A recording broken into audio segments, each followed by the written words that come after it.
అన్ని మతాలకు రక్షణ కల్పించడమే ప్రభుత్వ లక్ష్యం. సర్వ మతాలకు రక్షణగా ఉండాలన్నదే తమ ప్రభుత్వ ఆలోచన అని ముఖ్యమంత్రి రేవంత్ రెడ్డి అన్నారు. తెలంగాణ రాష్ట్ర ప్రభుత్వం ఆధ్వర్యంలో ఎల్బీ స్టేడియంలో క్రిస్మస్ వేడుకలు జరిగాయి. ఈ సందర్భంగా రేవంత్ రెడ్డి మాట్లాడారు. డిసెంబర్ నెల ఒక మిరాకిల్ మంత్. యేసుప్రభు జన్మించిన నెల, సోనియా గాంధీ పుట్టిన నెల, తెలంగాణ రాష్ట్రం ఏర్పాటు ప్రక్రియ ప్రారంభించిన నెల. ఇది మాకు ఎంతో ముఖ్యమైన నెల. ప్రపంచంలో అత్యధికంగా జరుపుకునే పండుగ క్రిస్మస్. నిన్ను నువ్వు ప్రేమించుకున్నట్లే పొరుగు వారిని ప్రేమించాలని యేసు ప్రభు సందేశం అందించారు. విద్యా వైద్యం విషయంలో ప్రభుత్వాలతో పోటీపడి క్రిస్టియన్స్ కూడా పేదలకు విద్యా వైద్య సేవలు అందించారు. కొన్ని సందర్భాల్లో ప్రభుత్వం కంటే ఎక్కువ నాణ్యమైన సేవలు అందించి సమాజ నిర్మాణంలో వారు భాగస్వామ్యం అవుతున్నందుకు వారికి అభినందనలు. ఆరోగ్యం. తెలంగాణ నిర్మాణంలో క్రిస్టియన్ సోదరుల పాత్ర ఎంతో ఉందని రేవంత్ రెడ్డి కొనియాడారు.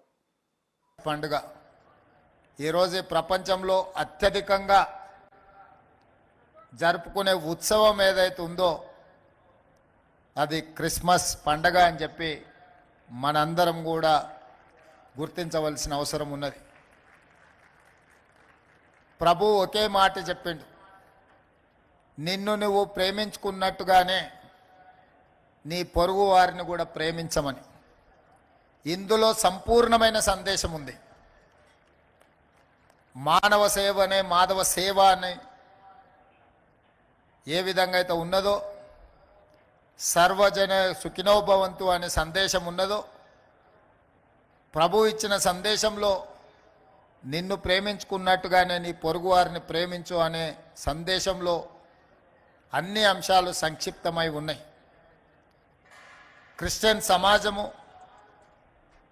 ముఖ్యంగా హెల్త్ అండ్ ఎడ్యుకేషన్, దేశ స్వతంత్రం వచ్చినప్పటి నుంచి ప్రభుత్వాలు ఎంత సేవను అందించినాయో విద్య విషయంలో, వైద్య విషయంలో ప్రభుత్వాలతో పోటీపడి క్రిస్టియన్ సంస్థలు కూడా ఈ దేశంలో పేదలకు విద్యను, వైద్యాన్ని అందుబాటులోకి తీసుకొచ్చి నిరంతరం ప్రపంచానికే ఆదర్శంగా ఉండే విధంగా ఏ సమాజమైనా అభివృద్ధి సాధించాలంటే, ఆర్థిక పురోగతి సాధించాలి అని అంటే విద్య అత్యంత కీలకమైనది.